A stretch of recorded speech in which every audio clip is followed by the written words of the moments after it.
L'Afrique de l'Ouest, le Sahel, une région en proie à des conflits incessants, mais aujourd'hui, une révolution silencieuse se prépare. Ibrahim Traoré, un leader dont le nom résonne désormais sur tous les fronts, redéfinit ce que signifie être un dirigeant. Face à un gouvernement fragile et une nation dévastée par des années de violence, il incarne l'espoir d'un peuple en quête de souveraineté. Mais jusqu'où ira cette quête? Et à quel prix? Alors que le Burkina Faso s'élève, les questions se multiplient. L'avenir de cette nation est-il vraiment entre les mains de ceux qui se battent pour sa survie? Le Burkina Faso traverse une crise sans précédent. Un pays dont le sol s'est marqué par les cicatrices de la guerre, mais aussi par un espoir renouvelé. Ibrahim Traoré, en tant que leader de cette nation en pleine mutation, a promis de redonner au peuple burkinabé son autonomie et sa dignité, des valeurs longtemps perdues sous les coups de l'instabilité. Son projet n'est pas seulement militaire, il incarne une vision de la reconstruction, où chaque citoyen a un rôle à jouer. Pourtant, cette promesse de renaissance se heurte à des obstacles immenses. Les sanctions internationales, la menace continue des insurgés et la lenteur de la reconstruction mettent à l'épreuve sa capacité à livrer ce qu'il a promis. Pour le peuple burkinabé, l'enjeu dépasse la simple survie. Il s'agit de reconstruire un avenir, de recouvrer une souveraineté longtemps écrasée sous les pieds de puissances étrangères. La question qui se pose alors est la suivante. Traoré pourra-t-il tenir ses promesses face à une nation épuisée et un monde extérieur incertain? Au cœur du Sahel, une terre rongée par les guerres incessantes, l'ombre de l'insurrection se profile constamment. Depuis des années, le Burkina Faso a lutté pour sa survie, mais aujourd'hui, un changement radical semble à portée de main. Ibrahim Traoré, le jeune capitaine, est désormais à la tête d'un gouvernement de transition. La question qui se pose est simple. Peut-il réellement transformer cette nation dévastée en un bastion de résilience et de souveraineté? Les mois qui suivent son ascension au pouvoir sont décisifs. Depuis janvier, c'est un moment où nous devons. C'est un moment où nous devons. Le pays a connu plus de. C'est un moment où nous devons. Attaque, principalement dans les régions frontalières, causant la perte de centaines de vies. Cependant, malgré la violence et les difficultés, le peuple burkinabé commence à voir une lueur d'espoir. En mars, c'est un moment où nous devons, le marché de la ville d'Akambe a rouvert ses portes, symbole de la reprise, aussi fragile soit-elle. Les civils, jadis contraints à l'exode, commencent à revenir. Les agriculteurs, les enseignants et les soldats se retrouvent côte à côte pour reconstruire un avenir qu'ils croyaient perdu. Traoré, quant à lui, ne se contente pas de tenir des discours. Il a adopté une approche pragmatique et immédiate, renforcer la défense nationale tout en initiant des réformes sociales ambitieuses. Mais l'ombre des forces extérieures reste présente. Les sanctions internationales pèsent lourdement sur l'économie fragile du pays et des alliés traditionnels, comme la France et les États-Unis, observent de près, voire avec scepticisme. Le gouvernement burkinabé ne cherche plus à dépendre de l'aide extérieure. Il mise sur ses propres forces. Les volontaires pour la défense de la patrie, VDP, qui comptent désormais plus de « c'est un moment où nous devons ». C'est un moment où nous devons. C'est un moment où nous devons. Membres à travers le pays, incarnent cette nouvelle ère d'autosuffisance et de résistance. Ibrahim Traoré n'est pas un homme politique comme les autres. Son ascension fulgurante à la tête du Burkina Faso a surpris beaucoup, mais sa méthode pour redresser le pays est claire. Une approche pragmatique, orientée sur le terrain, loin des discours politiciens. Ancien capitaine de l'armée, il est perçu comme le dernier rempart d'une nation en ruine, un leader qui se tient au plus près de ses soldats et de son peuple. Lors de ses visites sur les lignes de front, il ne porte pas un uniforme militaire ordinaire. Son apparence simple et sans fioriture symbolise sa proximité avec ceux qu'il dirige. Les soldats et les civils le respectent non seulement pour son autorité, mais aussi pour sa capacité à comprendre leur réalité quotidienne. Ses actions, plus que ses paroles, définissent son leadership. Dans les premiers 7 mois suivant son arrivée au pouvoir, Traoré a pris des décisions audacieuses pour assurer la sécurité du pays, renforçant les liens entre l'armée régulière et les VDP, ces milices populaires devenues essentielles pour la défense du territoire. Mais au-delà de l'aspect militaire, sa vision dépasse la simple lutte contre l'insurrection. Pour lui, la reconstruction passe par un engagement direct avec la population. C'est dans les villages, dans les écoles reconstruites et les marchés renaissants qu'il trouve la véritable force du pays. Cependant, les défis demeurent.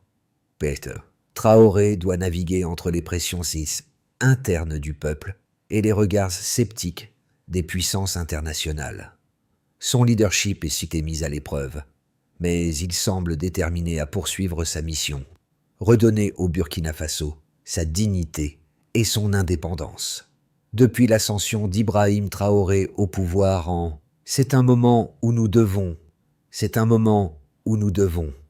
le Burkina Faso s'engage dans un combat à plusieurs fronts.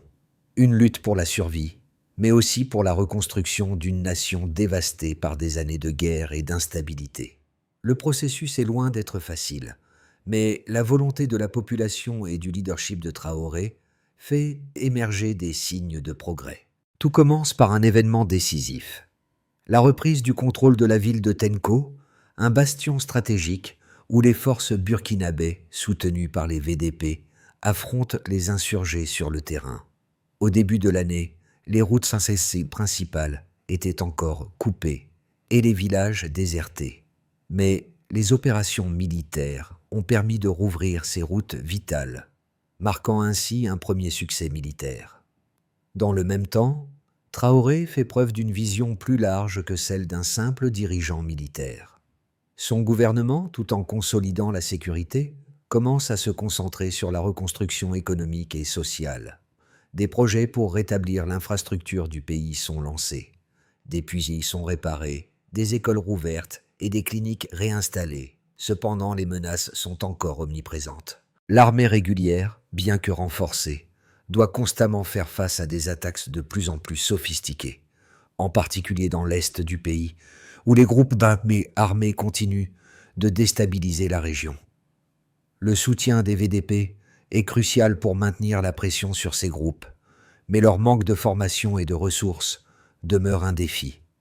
Au-delà de la sécurité, l'enjeu majeur reste la capacité du gouvernement à répondre aux besoins immédiats de la population, notamment en matière d'approvisionnement alimentaire et de santé. Les sanctions internationales pèsent sur l'économie, rendant encore plus difficile la tâche du gouvernement. En dépit de ces obstacles, Traoré s'efforce de créer une autonomie nationale. Les initiatives locales prennent de l'ampleur. Des coopératives agricoles voient le jour et les jeunes, autrefois forcés à fuir, sont maintenant impliqués dans la reconstruction de leur communauté. L'une des initiatives les plus significatives est le programme de drones, un projet ambitieux qui vise à surveiller et sécuriser les vastes zones reculées du pays. Ce projet, géré par des ingénieurs burkinabés formés sur le terrain, représente non seulement un succès technologique, mais aussi un symbole de la volonté du pays de ne pas dépendre des puissances étrangères. Cependant, la reconstruction n'est pas sans sacrifice. Des vies sont perdues au combat. Des civils sont toujours pris dans les affrontements et les défis économiques sont omniprésents. Les observateurs étrangers, bien que respectueux de la résilience burkinabé, demeurent sceptiques quant à la capacité de Traoré à maintenir la stabilité à long terme. Mais le peuple reste unifié, soutenant son gouvernement, croyant que la seule voie vers un avenir stable réside dans l'indépendance et la solidarité nationale. Le contraste entre les difficultés actuelles et l'espoir renouvelé d'une nation qui se relève est saisissant. Dans les zones libérées, la vie reprend doucement, les marchés rouvrent, les enfants retournent à l'école et les villages, jadis déserts, commencent à revivre. Les ennemis à l'intérieur des frontières sont toujours là, mais le plus grand défi pour Traoré reste celui de l'extérieur. comment naviguer entre les pressions internationales, les sanctions et la nécessité de préserver l'indépendance du pays tout en reconstruisant son économie. C'est une question cruciale qui déterminera l'avenir du Burkina Faso. Mais pour l'instant, le pays continue de se battre avec Ibrahim Traoré en tête de la résistance. Les défis économiques du Burkina Faso sont colossaux et pourtant, les résultats obtenus jusqu'à présent témoignent de la résilience de la nation. Depuis le début de C'est un moment où nous devons, plusieurs indicateurs clés montrent un début de reprise, malgré les pressions externes et les tensions internes. Le premier signe tangible de cette reprise est la réouverture de plus de C'est un moment où nous devons, puis dans les régions touchées par la guerre, un nombre important qui ne représente pas seulement une victoire pour l'infrastructure du pays, mais aussi pour la sécurité alimentaire des communautés rurales. Ces puits, désormais restaurés grâce aux efforts des volontaires pour la défense de la patrie, VDP, permettent à des milliers de Burkinabés de retrouver l'accès à l'eau potable, une ressource essentielle pour la survie dans ce contexte de guerre. En outre, selon les données du gouvernement, plus de C'est un moment où nous devons, écoles ont été rouvertes à travers le pays, un pas important vers la normalisation de la vie sociale et économique. Ces écoles, une fois fermées en raison des affrontements, sont désormais des centres d'éducation et de mobilisation communautaire, où les enfants, mais aussi les adultes, apprennent non seulement des matières scolaires, mais aussi des compétences pratiques pour la reconstruction de leur pays. Dans le domaine de la santé, des cliniques de première ligne ont été mises en place dans les zones les plus reculées, atteignant ainsi plus de C'est un moment où nous devons,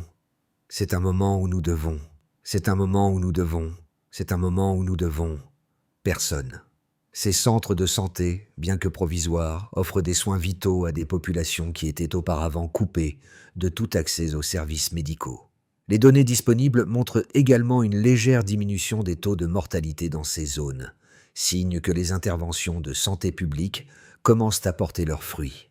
En ce qui concerne l'agriculture, un secteur clé pour le pays, la production alimentaire a augmenté C'est un moment où nous devons au cours des 6 derniers mois, principalement grâce aux efforts de la population locale et aux coopératives agricoles soutenues par le gouvernement de Traoré.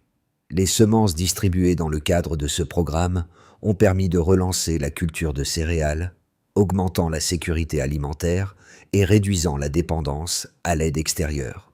Toutefois, malgré ces progrès, les données économiques restent préoccupantes. Le PIB du Burkina Faso reste inférieur à son niveau d'avant-crise, avec une croissance prévue de seulement C'est un moment où nous devons,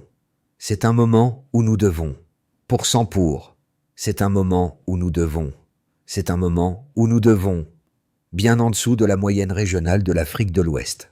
De plus, les sanctions internationales continuent de frapper l'économie et l'accès aux financements internationaux est limité. La dévaluation de la monnaie nationale, bien que modérée, reste un problème majeur, réduisant le pouvoir d'achat des citoyens. Cependant, malgré ces difficultés, la population semble faire preuve d'une résilience impressionnante. Les enquêtes montrent que C'est un moment où nous devons. % des Burkinabés soutiennent le gouvernement Traoré, croyant en la nécessité de l'autosuffisance et de l'indépendance face aux pressions internationales.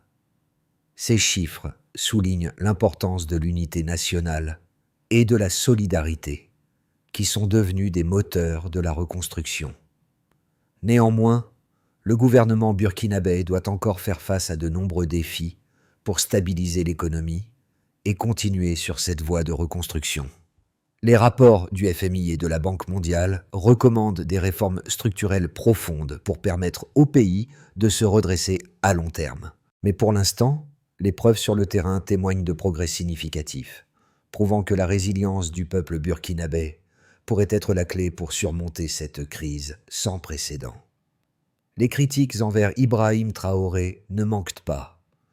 Nombreux sont ceux qui, à l'échelle internationale, considèrent son leadership comme une forme de gouvernement autoritaire, un style trop agressif dans sa manière de diriger un pays déjà fragile.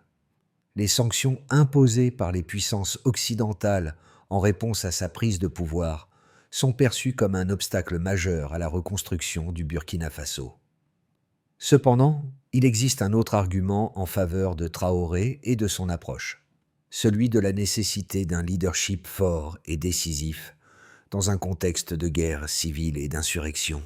Depuis la prise de pouvoir en « c'est un moment où nous devons », c'est un moment où nous devons. Traoré a su s'imposer comme un chef militaire, mais aussi un architecte du changement. Le gouvernement burkinabé, sous sa direction, a pris des mesures audacieuses pour remettre en état les infrastructures essentielles, tout en renforçant les capacités militaires pour repousser les insurgés. Les critiques les plus acerbes pointent le manque de démocratie et de liberté fondamentale sous son mandat.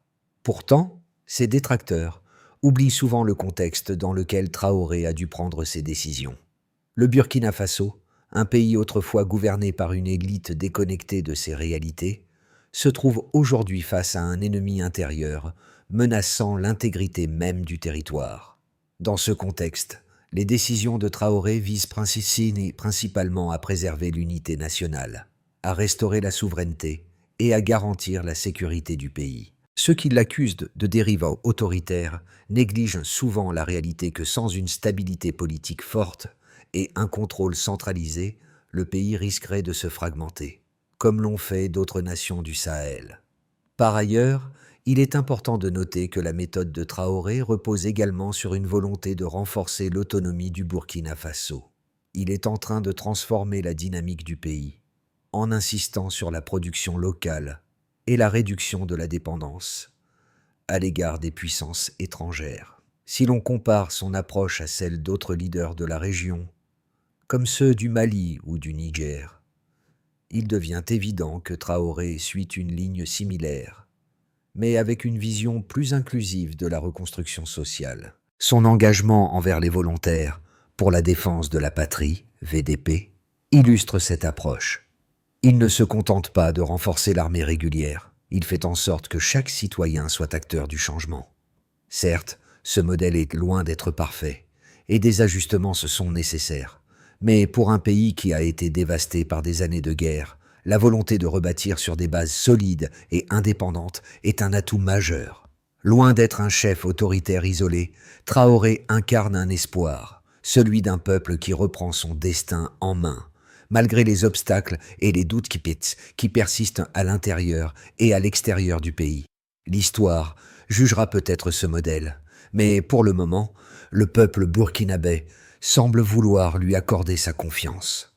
Au cœur du Sahel, un changement profond s'opère, bien qu'il soit encore fragile. Après plus d'un an sous la direction d'Ibrahim Traoré, le Burkina Faso commence à voir les premiers signes d'une véritable renaissance. Les routes, autrefois coupées par la guerre, sont désormais rouvertes, permettant non seulement la circulation des biens, mais aussi l'accès à des services essentiels. Les marchés, fermés pendant des mois, sont à nouveau animés par les échanges commerciaux, signe d'une vie qui reprend. Cependant, tout n'est pas gagné.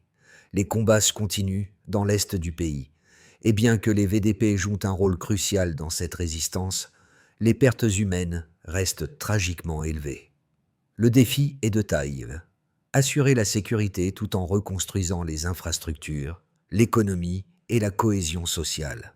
Les observateurs internationaux, tout en saluant les progrès accomplis, restent préoccupés par la stabilité à long terme du pays. Mais pour le peuple burkinabé, chaque petite victoire, chaque puits restauré, chaque école rouverte est un signe d'espoir. L'objectif d'Ibrahim Traoré est clair: transformer le Burkina Faso en une nation indépendante, loin de l'influence étrangère. Mais le chemin reste semé d'embûches. Le leadership de Traoré sera-t-il suffisant pour faire face aux défis internes et externes? Alors que le Burkina Faso continue sa lutte pour la souveraineté et la reconstruction, les effets de cette transition sont de plus en plus visibles. D'un côté, il y a les progrès indéniables, la réouverture des routes, la reprise des activités économiques locales et la stabilisation relative des grandes villes comme Ouagadougou et Bobo-Dioulasso. D'un autre côté, la situation reste extrêmement fragile, avec des zones encore sous contrôle des insurgés et des attaques sporadiques dans les régions frontalières. L'impact de la guerre, bien qu'atténué, est encore palpable. Les familles déplacées, bien que de retour dans leur village, vivent dans des conditions précaires. Les infrastructures sont insuffisantes et le coût de la vie reste élevé, particulièrement pour les produits de base. Pourtant, un changement s'opère à l'intérieur du pays. Le soutien populaire envers Ibrahim Traoré est fort, avec plus de « c'est un moment où nous devons » % des Burkinabés soutenant ses actions. Cette confiance est le moteur de nombreuses initiatives locales, telles que la reconstruction des écoles et des hôpitaux. Dans les campagnes, les paysans, autrefois contraints à fuir, reviennent cultiver leurs champs, tandis que de nouvelles coopératives agricoles émergent. Les VDP, quant à eux, sont devenus des acteurs essentiels de cette reconstruction. Leur engagement, bien que critiqué par certains pour leur manque de formation, devient un symbole de l'autosuffisance et de la résistance populaire. En parallèle, Traoré continue de défendre une ligne ferme face aux pressions extérieures. Les sanctions économiques imposées par l'UE et les États-Unis pèsent lourdement, mais le gouvernement burkinabé ne se laisse pas intimider. Il privilégie des alliances régionales avec des pays voisins comme le Mali et le Niger, dans l'espoir de créer un bloc plus fort et plus autonome, moins dépendant des puissances occidentales. Cependant, ces alliances comportent leur propre lot de risques. Le soutien croissant de la Russie et de la Turquie dans la région crée un climat de rivalité géopolitique qui pourrait compromettre davantage les relations avec les anciennes puissances coloniales. À l'intérieur du pays, le projet de drone, dirigé par de jeunes ingénieurs burkinabés, représente un autre symbole de l'indépendance retrouvée. Ces drones, utilisés principalement pour surveiller les zones frontalières, ont permis de réduire l'incursion des groupes armés et de renforcer le contrôle territorial de l'armée. Mais malgré ces succès, la route reste semée d'embûches. Les défis économiques sont loin d'être résolus. La croissance du PIB reste modeste, et la question de l'accès au financement international demeure un obstacle majeur. De plus, la violence continue d'affecter certaines communautés, en particulier celles vivant près des zones de conflit. Le plus grand défi reste la stabilité à long terme. Les efforts de Traoré pour reconstruire le pays dépendent largement de l'adhésion continue de la population et du soutien des régions frontalières. Le leadership de Traoré sera-t-il capable de maintenir cette dynamique alors que les pressions externes augmentent et que les menaces internes persistent? L'avenir du Burkina Faso repose sur cette capacité à transformer des progrès tangibles en stabilité durable, à créer une nation véritablement indépendante, loin des influences étrangères. Les premières étapes ont été franchies, mais le chemin à parcourir est encore long. C'est un moment où nous devons, mois à venir, plusieurs scénarios pourraient se dessiner pour le Burkina Faso, en fonction des choix stratégiques et des défis qui se présenteront.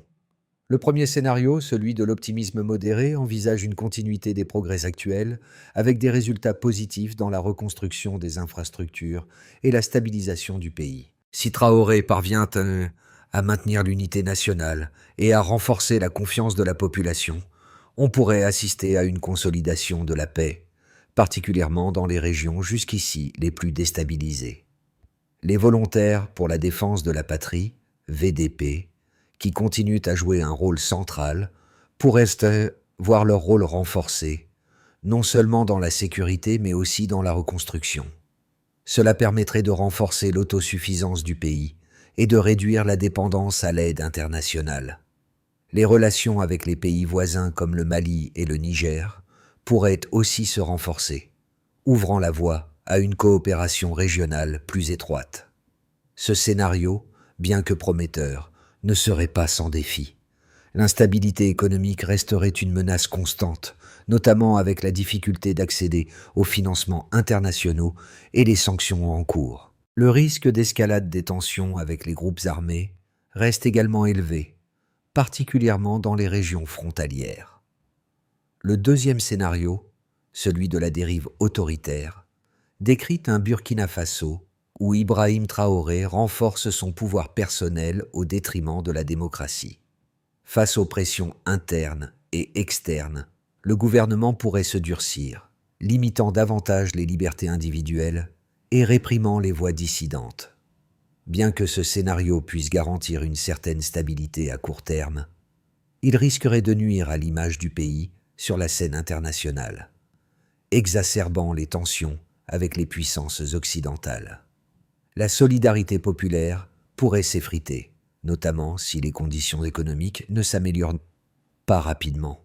En outre, les tensions ethniques ou régionales pourraient émerger, minant davantage la cohésion nationale. Si ce scénario se matérialise, il pourrait entraîner une montée des tensions avec les pays voisins et une dégradation des relations diplomatiques.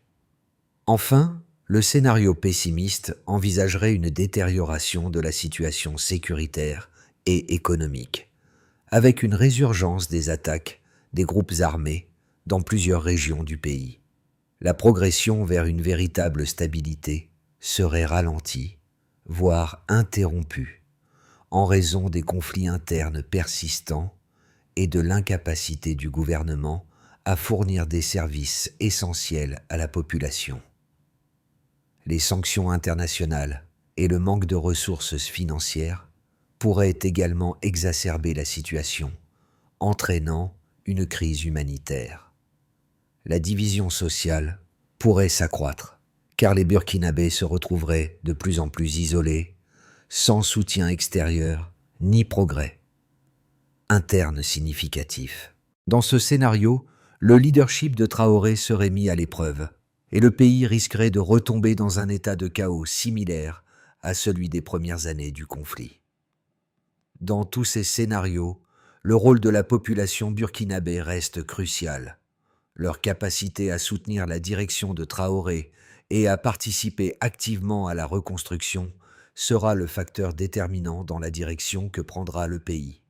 Si le Burkina Faso réussit à surmonter ces défis actuels, il pourrait se transformer en un exemple de résilience et d'indépendance en Afrique de l'Ouest.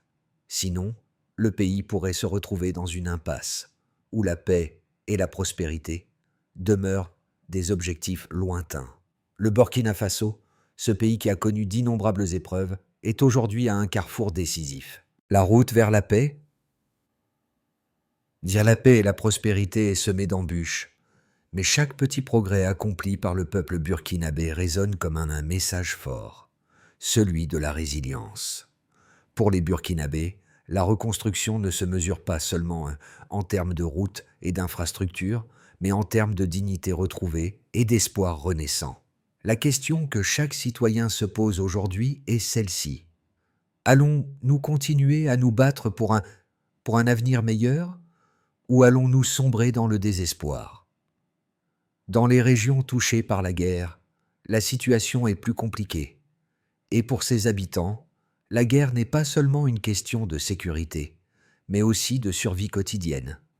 Pour eux, chaque retour à la maison, chaque champ cultivé, chaque sourire d'un enfant revenant à l'école est un petit miracle, une victoire contre l'adversité. Pourtant, malgré les progrès évidents, la peur de l'inconnu plane toujours. Les parents ne peuvent s'empêcher et de se demander si leurs enfants grandiront dans un pays pacifié ou s'ils devront à nouveau fuir la violence. Cette incertitude, cette lutte quotidienne, touche chaque aspect de la vie, de l'éducation à la santé, en passant par la sécurité alimentaire. Le peuple burkinabé est déterminé à montrer que la reconstruction ne se fait pas uniquement à travers des mesures gouvernementales, mais à travers chaque individu qui choisit de rester, de lutter et de participer à la renaissance de leur nation. Ibrahim Traoré a semé les graines de cette résilience, mais il revient à la population de nourrir ces graines et de les faire croître. La solidarité et l'unité sont plus importantes que jamais. Et pour les observateurs internationaux, l'exemple du Burkina Faso pourrait être celui d'une nation qui a su prendre son destin en main, malgré les obstacles et les pressions extérieures. La route vers la stabilité et la prospérité pour le Burkina Faso nécessite un plan clair et une action décisive à plusieurs niveaux. Premièrement, La priorité absolue doit être la sécurisation du pays, en consolidant l'effort militaire tout en renforçant les capacités des volontaires pour la défense de la patrie. VDP. Ces milices populaires ont prouvé leur valeur sur le terrain, mais il est essentiel qu'elles reçoivent une formation continue et un soutien matériel pour éviter les failles de sécurité. Parallèlement, la réconciliation nationale doit être encouragée. Bien que le pays ait connu de profondes divisions internes, une véritable unité autour d'un objectif commun de reconstruction est indispensable. Des dialogues locaux, où toutes les voix sont entendues, peuvent renforcer cette cohésion. Deuxièmement, le renforcement de l'économie locale passe par une approche axée sur l'autosuffisance. Le Burkina Faso doit maximiser ses ressources internes, en soutenant l'agriculture, le développement industriel local et l'entrepreneuriat. L'investissement dans les infrastructures est essentiel, mais cela doit être accompagné d'une amélioration des services de base, tels que l'éducation et la santé, afin d'assurer un accès équitable à tous les citoyens. Le pays doit également chercher à diversifier ses partenariats économiques, en s'appuyant sur les pays voisins de la région du Sahel pour construire une zone économique intégrée qui réduira la dépendance à l'égard des puissances extérieures.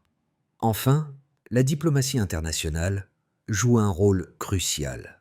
Le Burkina Faso doit continuer à entretenir des relations avec ses partenaires traditionnels tout en explorant de nouvelles avenues de coopération avec des puissances émergentes. Une approche équilibrée qui préserve la souveraineté nationale tout en cherchant des opportunités de soutien externe est essentielle. La gestion des sanctions internationales sera un défi constant, mais la clé résidera dans la transparence des réformes et l'engagement du gouvernement à répondre aux préoccupations mondiales en matière de droits humains et de gouvernance.